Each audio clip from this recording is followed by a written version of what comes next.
In a nation full of questions. In a world filled with noise, the truth needs a voice. The policies that shapes our world and the economy that determines our future. Every hour, every day, the grapevine keeps buzzing. And together, we are committed to telling the stories that shape our world because your voice is our focus. Don't forget, our voice matters the most. Let us come together and share our concerns.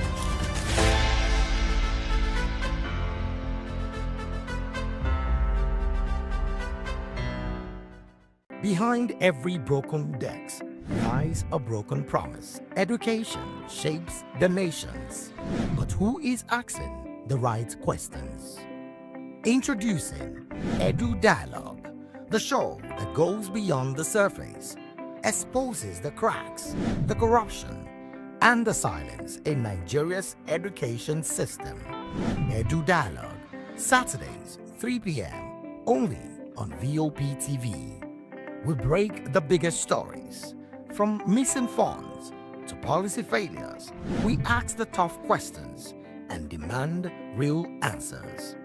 Edu Dialogue, this Saturday, 3 p.m. on Voice of the People Television. 2564 is coming up on Burning 9, right? The 2564 Atlantic Tower. What happens in the hush behind hangar doors? Who signs the papers that gamble with lives? Which truths were grounded before they even ever had wings? If you've ever buckled a seatbelt at 30,000 feet, if you've ever stared out of that tiny window and wondered who's really in control of the skies, it isn't just flight, it's power, it's politics, it's pressure sealed in steel. We're peeling back the clouds from runway risks to sky-high secrets. We're diving deep where most dare not to look. Aviation Scope, every Sunday at 7 p.m. only on Voice of the People TV. We don't just report, we reveal. We don't just ask, we uncover. Because when it comes to the skies, ignorance is turbulence. Aviation Scope, the sky isn't the limit, it's just the beginning. In a world where truth is the ultimate power and opinions scream the loudest, it's time to wade through the noise. Hunger no get tribe! Hunger no get religion! And scan the human interest and trending topics that matter. Stay tuned to The Issues, your plug to the stories making the buzz, from politics to science and technology, social justice, and more. Let's tackle the tough questions and expose the truth.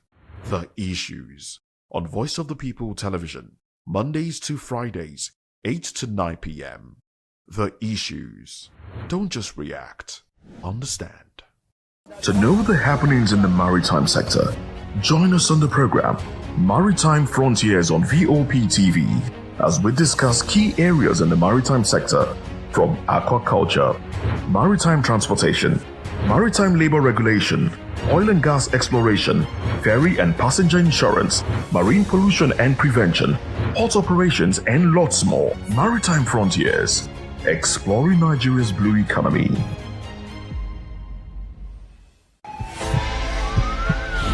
This is Health Check, your weekly guide to better living, smarter choices, and trusted answers. From everyday wellness to urgent health issues, we've got you covered. Health Check, only on Voice of the People Television, where your health has a voice.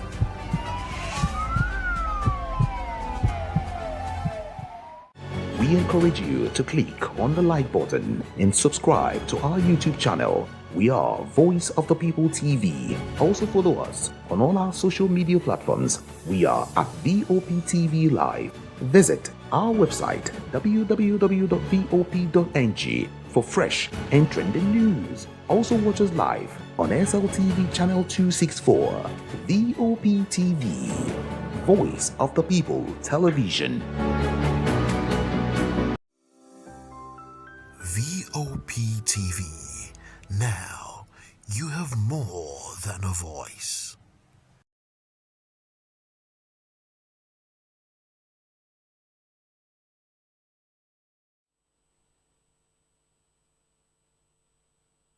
was all glitz and glamour at the 9th edition of the All Africa Music Awards, which kicked off in Lagos, Nigeria, from January 7th to January 11th, 2026, drawing Africa's music elite and global entertainment figures to celebrate the continent's creative talents. Afrima is a prestigious annual awards event that celebrates outstanding musical talents from across Africa. Originally scheduled for the late November 2025, the week-long event... 2564 is coming up on Barney 9, right? The 2564 Atlantic Tower.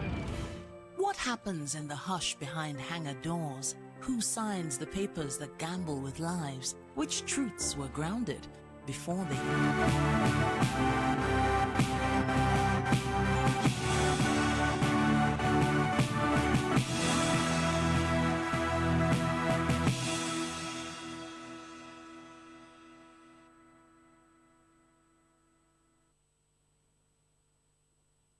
Well, hello and welcome to the African News and Voice of the People Television. I am David Edwin. Before beginning news, we would urge you to kindly visit our website. It's www.vop.ng for fresh and trending news stories. We begin the African news from Uganda, where Uganda's government has ordered two local right groups, Chapter 4 Uganda and Human Rights Network for Journalists Uganda, to halt their work days before Thursday's election. The move has been criticized by the United Nations Human Rights Office, which says the election is taking place in an atmosphere of repression and intimidation. The suspension is part of a wider crackdown on opposition supporters, with hundreds detained and allegations of torture and arbitrary arrest.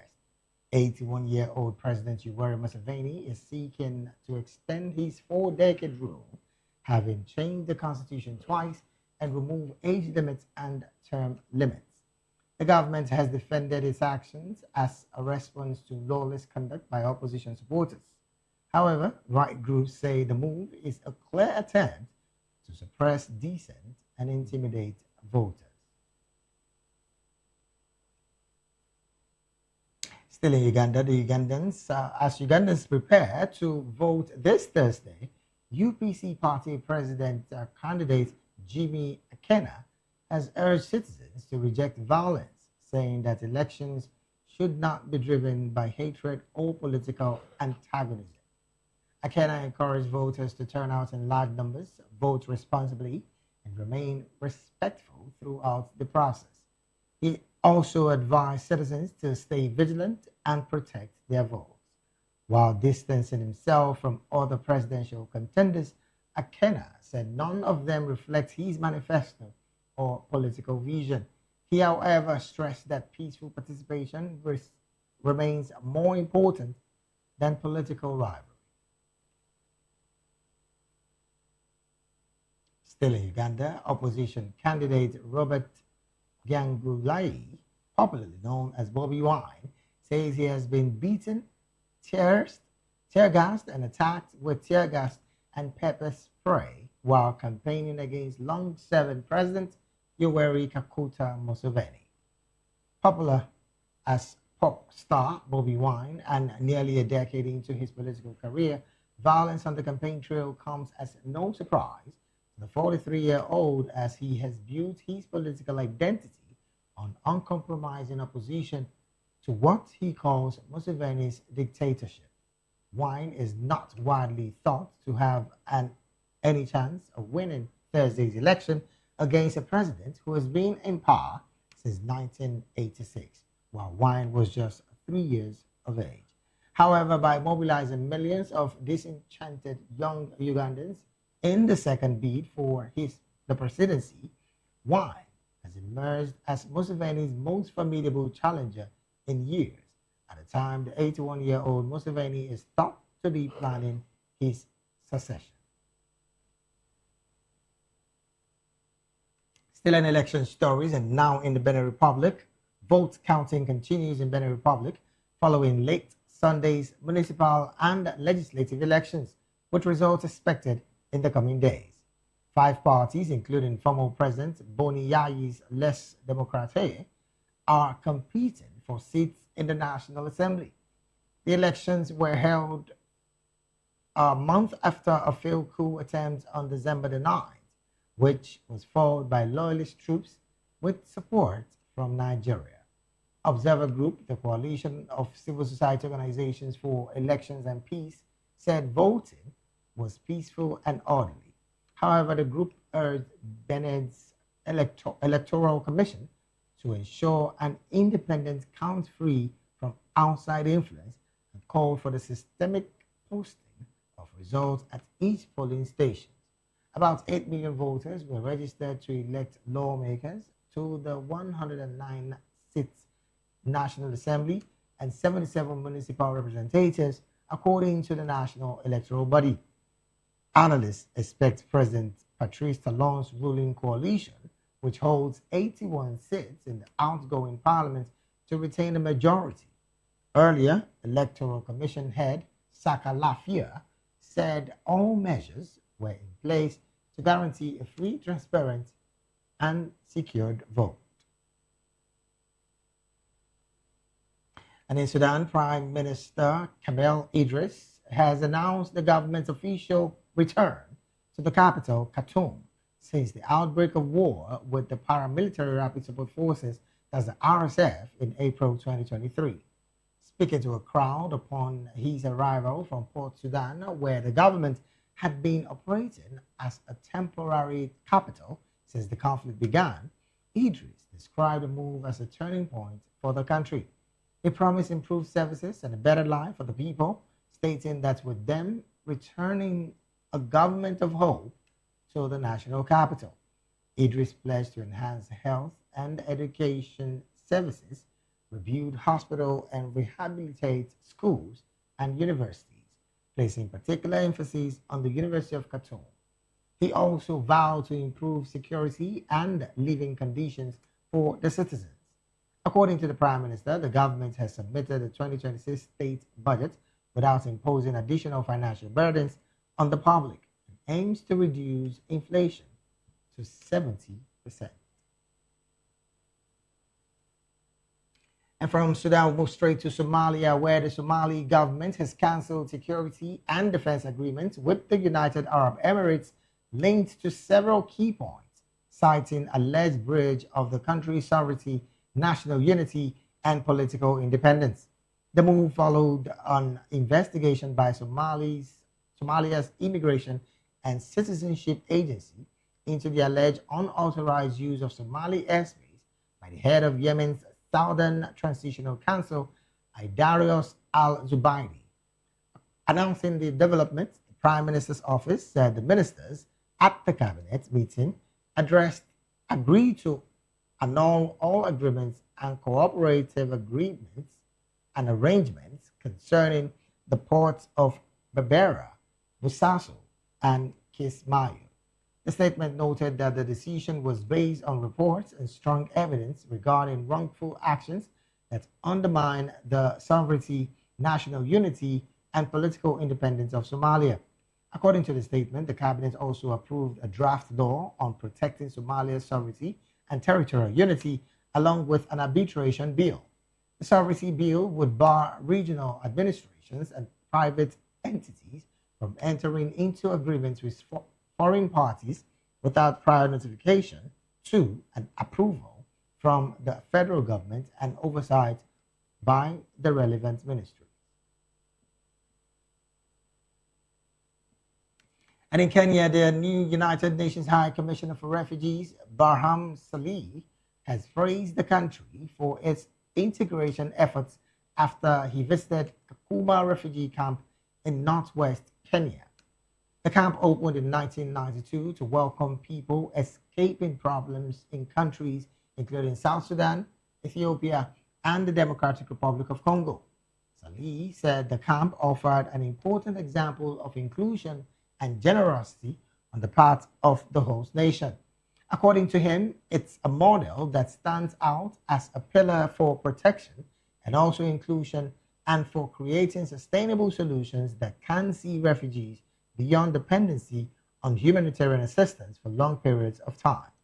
Salih also lauded Kenya's effort to integrate refugees into local services after visiting the settlement's health facilities and schools, saying that refugees deserve inclusion and the ability to manage their situation so that they can become productive members of the society.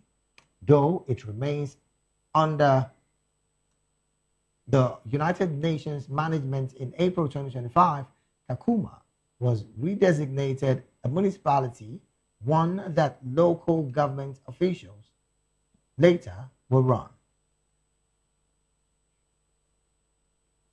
And from Kenya to Rwanda, where Rwanda's government has said it will back its former foreign minister, Louise Mushikiwabo, for a third time as head of a global institution that fosters cooperation among French-speaking countries. The announcement by the country's top diplomat, Olivier Ndongo-Gihireri, comes 10 months ahead of the next summit of the organization's International de la Francophonie, scheduled for November in the Cambodian capital, Phnom Penh. Mushikiwabo has headed the global institution which unites 88 member states, governments, and observers since 2019. Kigali says she has overseen a structured and coherent transformation of the organization, strengthening its political credibility, institutional clarity, and operational effectiveness.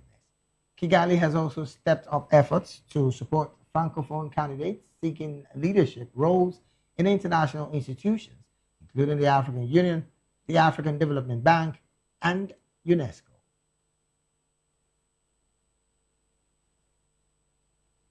Away from that report, Nigeria public government has revoked the licenses of some 30 transport operators and truck drivers for refusing to carry fuel to neighboring Mali, which is facing shortages due to a jihadist blockade.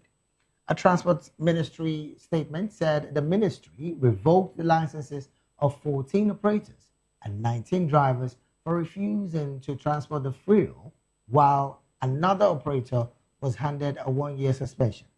According to the minister, Abdulrahmani Amadu, this refusal constitutes a serious violation of the legal and regulatory obligations in force.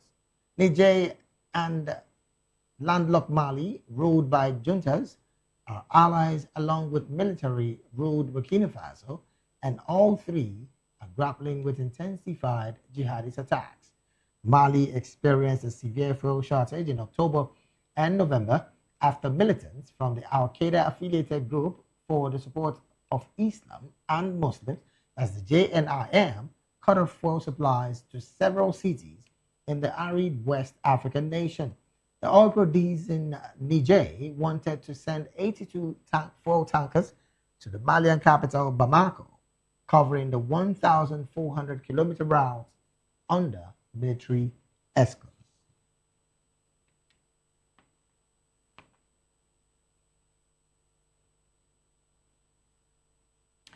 You're still watching the African News right here on Voice of the People Television. We'll go straight to the analysis segment of the news. And joining us now to make sense of these stories and more is in the studio with us, Barrister Darlington Agumo. Barrister Darlington is a legal practitioner right here in Nigeria and also a public and political affairs commentator. Barrister, a very good afternoon to you and welcome to the African News. Once again, good afternoon, David. How are you? I'm fine, very well. Thank you, Barrister, and thank you for being here. And we have joining us virtually all the way from Uganda is Barrister Edward Omatukie. Barrister Edward is a lawyer in Uganda and also a human rights activist as well as a business associate. Barrister Edward, a very good afternoon to you as well. Welcome to the African News. Very good afternoon, David and Senior Counsel Agumo in the studio. Thank you. Thank you very much for being here. Also joining us virtually all the way from Kenya is Honorable Mercy Ngota. Honorable Mercy is a candidate representing the Nairobi women's seat in Kenya. Honorable Mercy, a very good afternoon to you and welcome to the African News. Well, I think Honorable Mercy is still going to join the conversation. Let's start off with the situation that we have uncovered. And I'm going to start from the studio here. Barrister, there is, well, what a lot of persons around Africa is calling an unfair treatment on the part of Niger Republic, clearly revoking the license of 30 transport operators and truck drivers for refusing to carry fuel to neighboring Mali, which is facing shortages due to a jihadist blockade. Well, interestingly, as it stands, these licenses have been revoked, and of these licenses, one of these operators, I beg your pardon, have a 1-year suspension. Barrister, what do you make of this situation where Niger will be revoking licenses, even though, yes, Niger is landlocked with Mali, but at the expense of the lives of these drivers, why revoke the license of operators, transport operators in the country? David, a country had every right. A country have every right to defend their interests, either by citizens or by external forces. Niger, Mali, and I think Burkina Faso, yes. They are a group now in the Sahel region. They are like a block, you know, and they are watching others, each other's back. Okay. And so, if there is this cooperation agreement between them, an ordinary driver will not truncate it. No.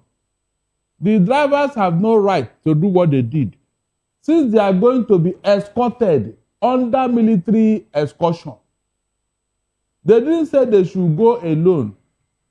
Maybe that is the only thing I'm sure they are afraid of. Yes, and the fear for their lives. Good. And you are being escorted by the military. So, on what ground will you refuse? It's not as if they have even attempted before and something happened, or that their members that tried it before, they died. There is no excuse, since you are going to be escorted. So, why did you refuse? Because you are threatening the interests of Niger against Mali, who is a brother now. They are in a cooperation agreement. So why won't you help them when they needed the help most? Well, then again, Barrister, these drivers clearly are afraid of an ambush by Al-Qaeda group within the axis of that particular border of Mali and Niger. But the question now would be, will Niger in any way try to maybe have a state-backed insurance scheme for these drivers that might give them some level of insurance to lifting this fuel tank to Mali? They may not even be after the drivers. They will go after the security agencies that are escorting them. The drivers have nothing to lose here. If the Al-Qaeda or whoever want to attack, they will attack the soldiers and not the drivers. So this driver, they didn't give any clear reason why they should not obey their government. And it's not as if the thing is free. But instead, there have been reports that about 300 tankers have been attacked thus far, even before now. Isn't that a concern on the part of transport operators who are also businessmen in Niger Republic? Maybe they went on their own. But in this without case, the backing of the military? I think so. They went on their own because they cannot attack a tanker driver and leave the soldiers that are with them. They went on their own, and maybe that is why the thing went sour. But in this case, the government is organizing it. And the government is not oblivious of the dangers on the road. So why would they refuse? That's the question. There is no need. In that case, I won't blame the government. All right, then. Yes. Let's take this conversation to Uganda, where Barrister Edward is also standing by to chime in this conversation. Barrister, questions have been raised about why is the government of Niger revoking the licenses of 30 transport operators in the country. And of course, Barrister here have also said that there is this alignment of interest of both Mali and Niger, which is what is playing out here. Thus, the reason for revoking the license of this transport company. But from your perspective, what do you think might be the consumer price impact in Bamako? Do emergency convoys actually lower pump prices, as it were? Because if Niger has more fuel and, of course, want to ship it down to Mali, how much of an impact would that have in Mali? Thank you, David. Obviously, economically, you get that there is much impact on the side of the loss, which is going to actually be realized on the other part of the country. But nevertheless, I can't speak this. I can speak the same language as my senior counsel in the studio, Mr. Gumo. Every country has always gotten laws regulating and actually managing this kind of stuff, meaning that where you go beyond some limitations, then obviously strange rules have to be introduced. So in that case, I don't see the side of drivers probably needed to actually to explain much, give a reasons why. That is what I think. A country to a country, there must be bilateral agreement in economic issues. So I believe there must be an agreement between these two countries, so which they would have actually adopted and see whether it was going to work, or they have gone against that kind of a bilateral agreement. Yes. All right, then. Well, let me stay with you, Barrister Edward. Some of these conversations surrounding the revoking of the license clearly is also on the economical part. Now, Niger, as we speak, is also one of the states that has been managed and, of course, led by the juntas. Economically, they also are trying to get their flow together. 30 transport companies' license being revoked. How much of an impact would that have on the transport system in Niger Republic, owing to the fact that they also have to still stay in solidarity with the bilateral agreement that they have with Mali? You see, David, one thing I need you to realize, some of these things are things negotiated. And depending on what type of agreement was negotiated, how it was negotiated, otherwise you cannot impose your own kind of rules in what the other party has negotiated. So whatever the government is losing, they are also trying to calculate the kind of the laws if they are allowed the 30 are not being revoked. So you need to weigh both sides. So I don't think whether you can blame the other side of the party who has revoked. You need to look at the reasons and why they have done that. Now, let me stay with you. The question now I want to find out from you, on the part of this jihadist group that have consistently blown tankers before now, what do you think they're trying to achieve? And then how can both Mali and Niger have a holistic approach to ending these jihadist operations around the border areas of the both countries? I think the best is the governments to come together and now work on get a framework which can actually benefit for both sides. That is the only way of getting a solution. You might say that Mali is being a landlocked country or whatever. It may not be good on their side, but also should also benefit on the other hand if they have their own oil.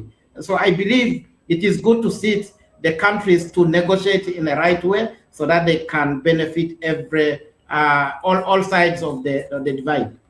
All right, then let me bring this conversation back up to the studio here and, of course, jump to another story. Barrister, a very interesting conversation just popped up just yesterday where the Prime Minister of Sudan, and I'm talking Sudan now, Prime Minister of Sudan has announced that the government official have returned back to the capital, Khartoum, a place where have been ravaged before now with several wars. And as it stands, they will also be trying to gather themselves together, of course, economically and infrastructurally.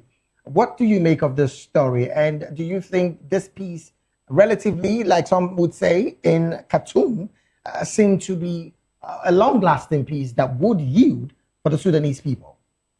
Yes, David, before I answer this particular question, let me round up with the former this thing concerning Niger and Mali. Those transport countries cannot be the only one in Niger. Oh, definitely, they're not. Good. So it means that this one that refuse, they still have alternative. So when they sanction this other 30 transport company, they have to move around Niger for the citizens, and somebody had to carry it. Right. Then, in that of Mali, they have alternative. They can now mobilize their own tankers with the heavy military support to come to Niger and pick it up. You see, this thing about terrorists in the Sahel region, they should think outside the box, because I am suspecting strongly that their colonial masters are behind this terrorism. Having left them the way they did, they cannot be happy with them, so they will keep them busy. All they needed is to liaise with Russia and their Wagner brothers. With a serious mobilization, let them come together, all their military forces. Let them move into Mali. By the time they rout them in Mali, they will now come back to Niger. Anywhere they see them, let them collaborate. Let them mobilize, collective action now. I don't think the jihadists will stand a chance. But some have also said that the Wagner brothers, of course, inclusive of Russia, do not just come into your country and go for free. Something have to give. Whatever had to give is better than this thing that is happening now. They cannot take everything now. They can't. It's a question of negotiation. It's to their credit that they brought peace in your country. It gives them more credit. So let them liaise with them, because this nonsense must stop. If they succeed in that, they will now bring it down to our own country here. But when they rout, degrade and decimate them, they will not have a chance of moving to another country.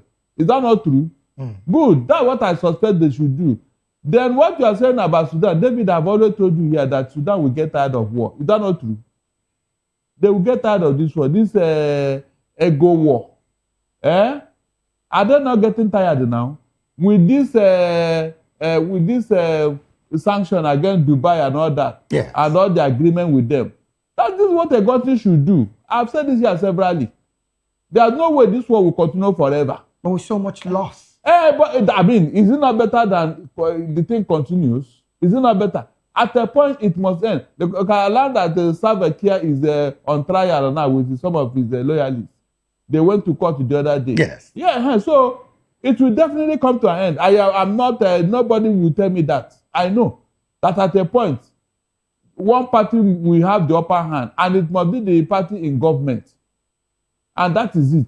All right, then. So I'm not surprised that the thing is coming to this point. All right, then let's take this conversation to Uganda. Well, Barrister Edward, push have come to shove, and there is relative peace in Khartoum.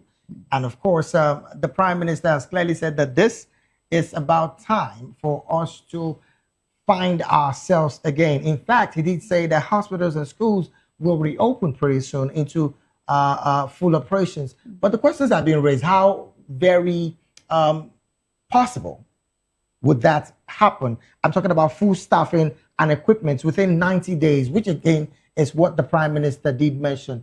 How very possible and realistic is bringing Khartoum to full operation again? David, it may not be as quick as we might be thinking, but one thing I like is that there is at least some kind of a positive sign showing that this is now what the leaders have decided to agree and work on. And I'm hoping it's at this time, let the internal issues be handled by Sudan, not again allowing the external forces to come and interfere with whatever they are trying to build. Okay. Because really, this is a country which has dragged behind due to this kind of civil wars, due to these small issues which they would have actually ironed. So that's my prayer, to avoid opening doors for the external friends who actually, talking about RSF, you know, these are people supported by, in East Africa. You get the Kenyan government was backing. So we don't need people from outside to come and interfere with the issues concerning the country. Let them handle it and it will be successful. And it can even succeed as quick as they want without those external forces. Now, I'm still going to stay with you, Barrister Edward. What legal guarantees, truly, do you think can be put in place for displaced residents returning to Khartoum and, of course, from property seizures, which we've experienced over time in the same capital? What legal guarantee does the government have for them? You know, a country is built by its own citizens.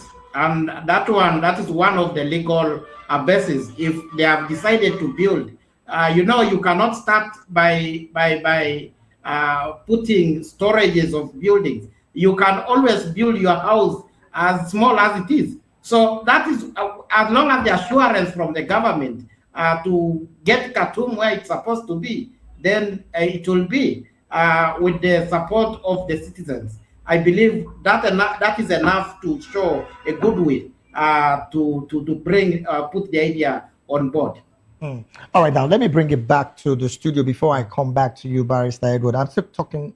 Let me bring it to the studio here, Barrister. Interestingly, this conversation about returning back to your ancestral home is one that is critical, and a lot of Sudanese who left Khartoum are planning to possibly return back to their homes. But if Port Sudan, I want to stay with Port Sudan, that was, of course, used as the capital at the time when this situation was going on. If Port Sudan kept the state functioning, so to say, why centralize again without codifying contingency plans, clearly, on the part of the government? Because they are returning Khartoum to be the capital of the country without considering the fact that Port Sudan have really gained so much in terms of development. The original capital had been at Khartoum. Yes. So if it is not safe, they will not return there. That's just the simple truth. So is that a possibility that we're seeing a dual hub system resilience on the part of government? Because Port Sudan also is still operating as it stands at the capital. Until they move into Khartoum completely. When they move into Khartoum, then the development that Port Sudan have experienced will still remain. Maybe as one of the developmental hub in Sudan. Some countries used to have 3 or 4 cities, you know, that are development hub. Yes. So it can still operate, but the capital should go back to where it used to be because of what had been there before. I don't think they built anything in Port Sudan. It's just that the place have a semblance of development, and so they decided to use it. Well, there were some developments made by the government since they started using it. So it's still in favor of Sudan. And that's the fact. So if it's not safe, they will not return back to Khartoum. Now, Barrister, before we go to Uganda and, of course, talk about the elections that would happen in a couple of days from now, the part of consistency when it comes to these peace that have been seen in Khartoum, do you think that the actors who consistently made this situation, I'm talking about the war, continually happen, is there a way or a lesson that you think they've learned from this going forward?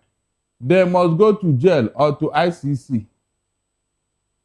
They must go to jail or to ICC as a lesson. Because the UN declared the situation as the deadliest humanitarian crisis. Yes, the world humanitarian crisis in the history of the world. Yes. Now, they will pay for it because there was no reason and no need for that war. Have I not been saying it here? So you can't do all these things and then they will just give you a slap on the wrist. No, you will pay for it. And for the government of Khartoum, they have done what I've already told them to do. Mobilize forces and go and get these people. you are the authentic and recognized government in Sudan. Some referrals will call RSF,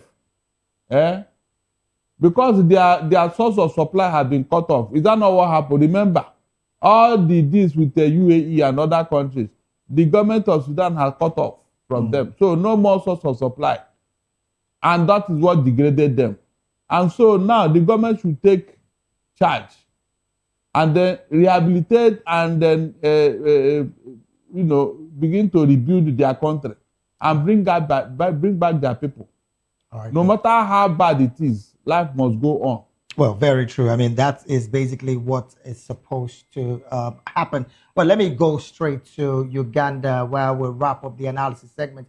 Barrister, elections in about 2 days from now. First off, what's the situation around Uganda right now, particularly the part of the electorate and the electoral body in preparation to the election?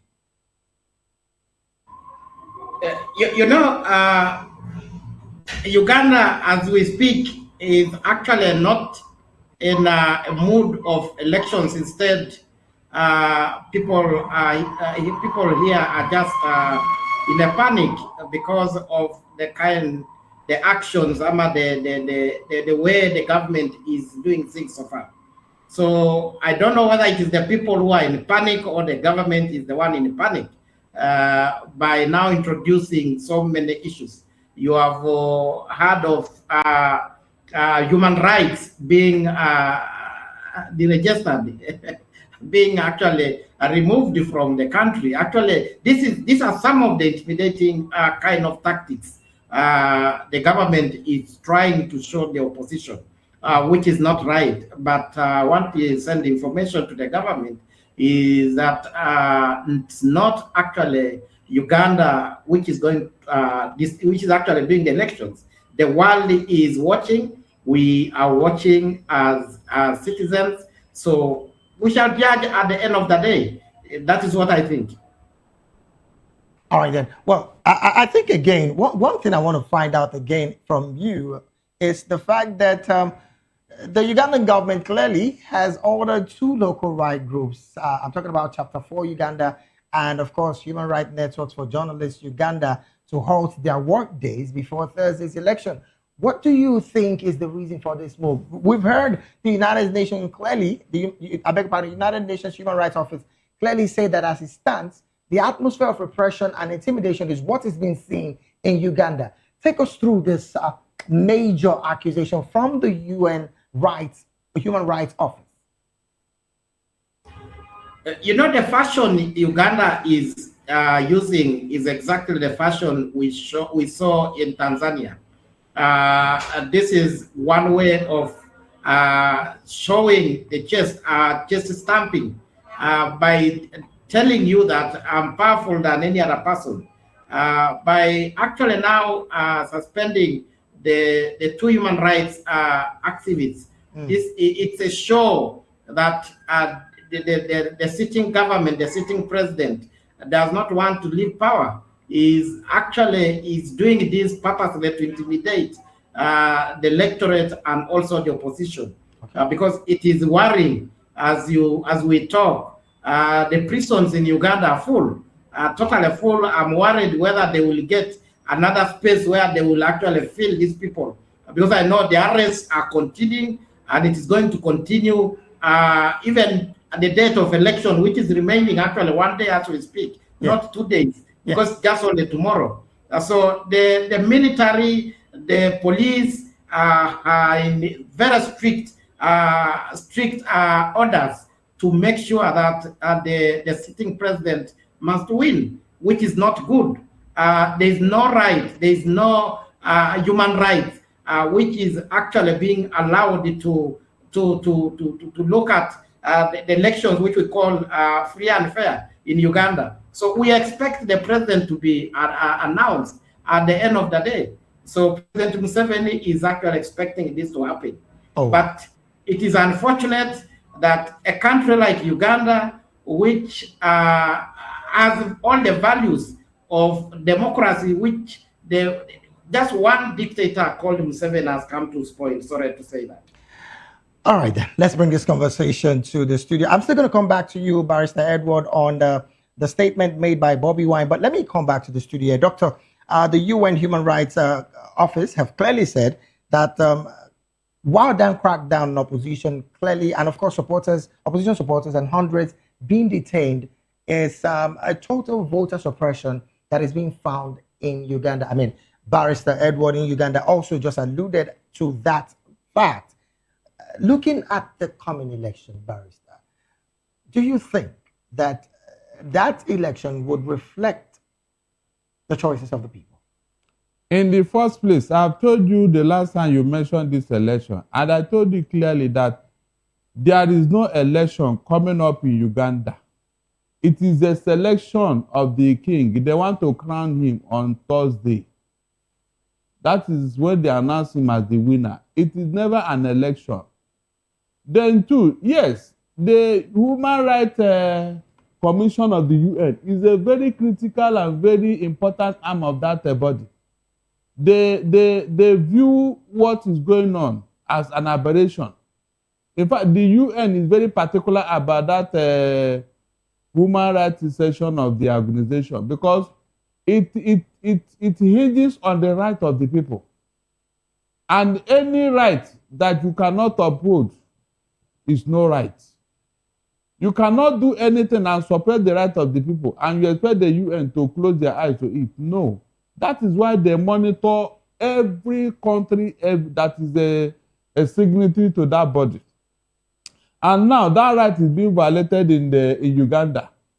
Do you expect that body to now validate that election? No, look at it yourself. You see why I told you that it's a selection in most African countries. David, I've told you, what we have in Africa are local champions. And the facts are there.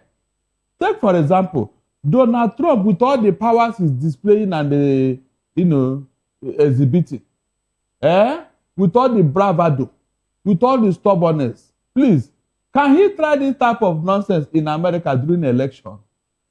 Be sincere to yourself. Can he? The institutions will clamp down on him. I like the fact that you mentioned institutions, Barrister. I am telling you. Let's talk about the legislative. They will get him down. The legislative powers it of can the never legislators happen. In Africa. We keep seeing the fact that, just like in Uganda that we're talking about, President Yoweri Kaguta Museveni has changed the constitution twice, and of course taken off the age limits and of course term limits in the constitution. Since that was done, the legislative houses also consented to that kind of move. These are people who are also elected. Should we consistently blame just the president and not talk about the legislative powers in the country? Because we see that happen almost all across Africa. Illiteracy. Edward, David, illiteracy and poverty is the driving force here. Look, when you can afford to drink a cup of tea in the morning, maybe eat shawarma in the afternoon, and eat a continental dish as dinner in the evening, that does not make you a rich man. Right, you may have all these things, but mentally, you are the poorest human being on earth. Because if these people know their rights, if they are intelligent, politically intelligent, and know that their future, the future of the country is at stake, they will not compromise to this extent. All right, then.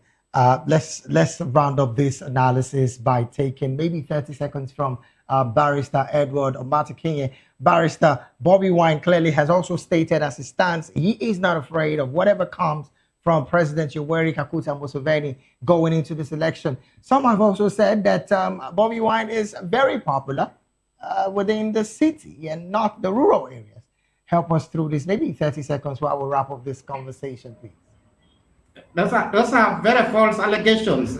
Bob Wine is a very popular candidate all over the country. But I want you just refer you to the campaigns of Bob Wine where police has prevented Bob Wine to meet people, to meet the electorate. So that alone can show you that Bob Wine is a very popular candidate. Then I want to remind you, David, that the system of Museveni's role when he was coming to power, he actually categorically said he wanted to rule a country of poor people, uneducated and sick.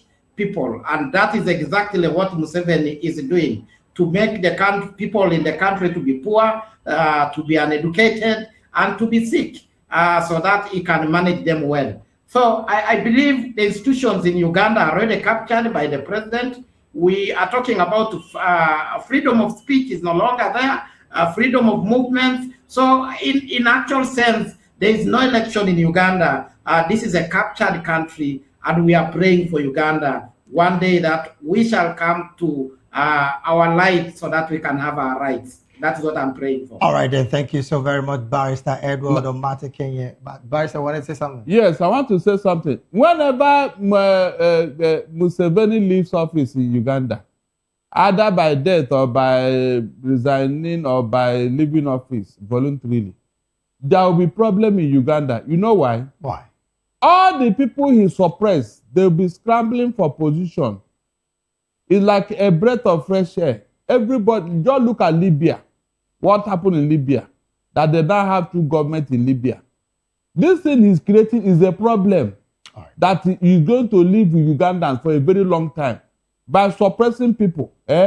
Whenever they have a breath of fresh air, you will see them scrambling. There'll be squabble. There'll be, just for, to realign themselves and then have a new beginning. It is not going to be easy. Barrister, thank you so very much for lending your voice as well. I want to say a big thank you to Barrister Edward Omata Kenya, all the way from Uganda, for chiming in on the conversation today. And we hope that Ugandans also get their votes to be counted. Hopefully, that's one thing that we are hoping for Ugandans. Thank you so very much for being here, Barrister Edward. Thank you very much. Thank you. All right, then. Thank you so very much, Barrister Darlington Agumore, legal practitioner right here in Nigeria, and also political and, of course, public affairs analyst. Barrister, thank you so very much. It's my pleasure. We'll take a very short break right now. When we return, we'll be looking at the business and sports stories from Africa. Please stay with us.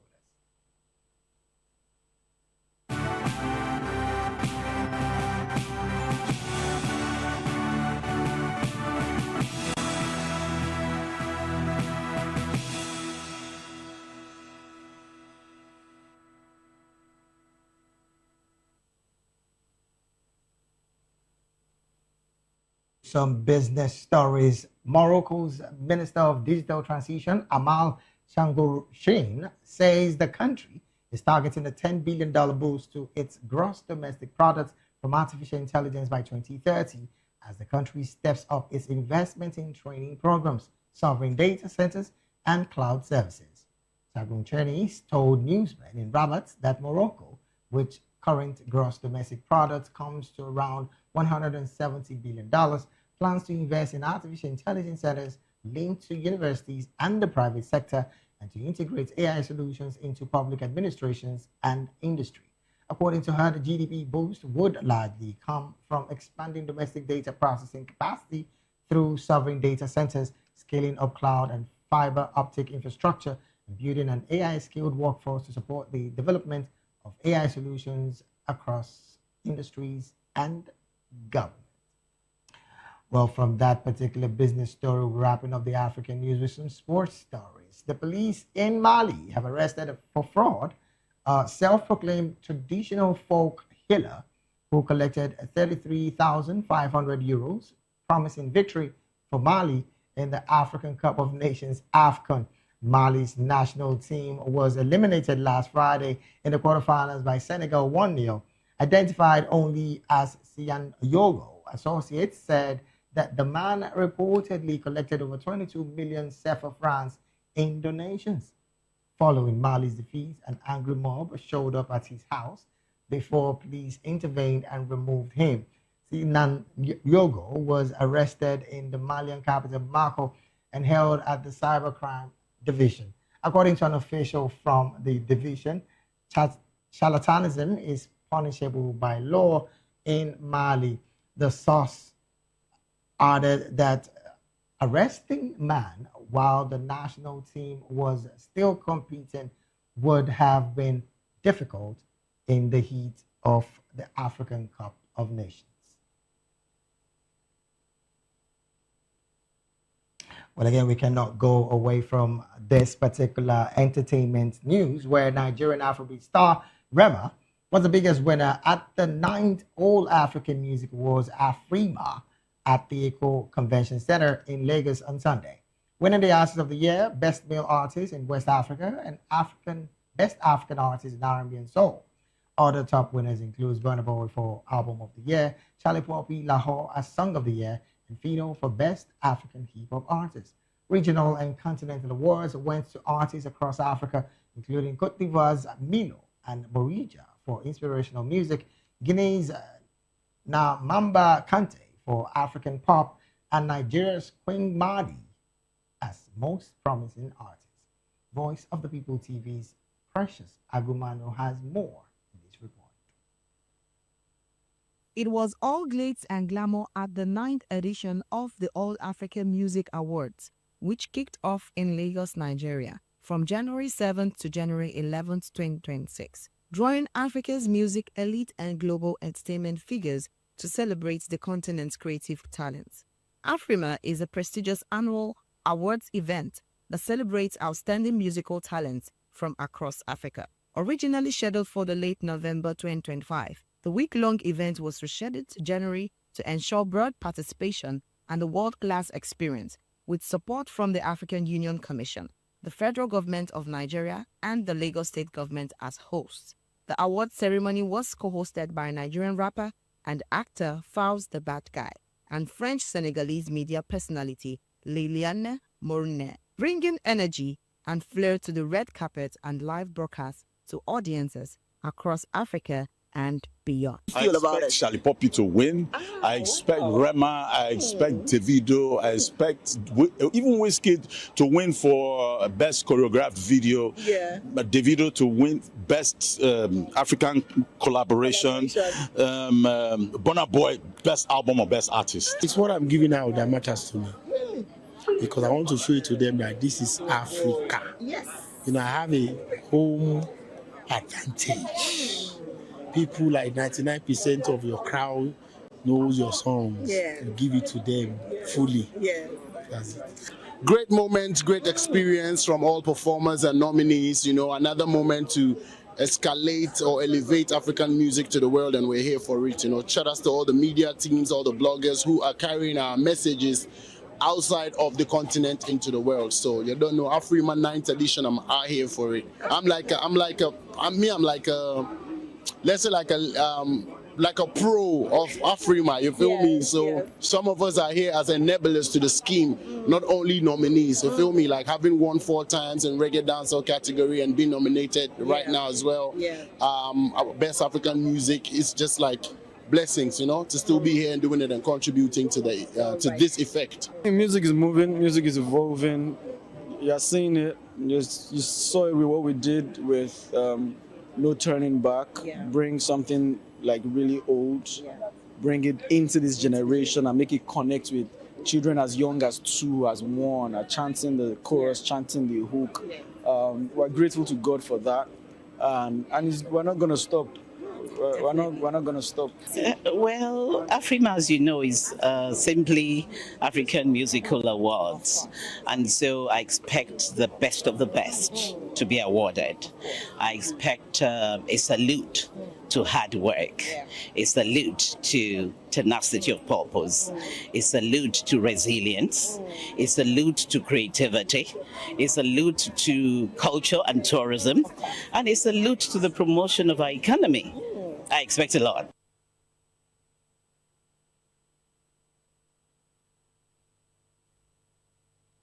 Thank you so very much, Precious Agumanu, for that report. And of course, congratulations to everyone who did participate in that awards. This is where we have to draw anchor on the news, the African news. I want to say subscribe to our YouTube channel if you haven't. On YouTube, we are Voice of the People TV, and on all other social media platforms, we are at VOP TV Live.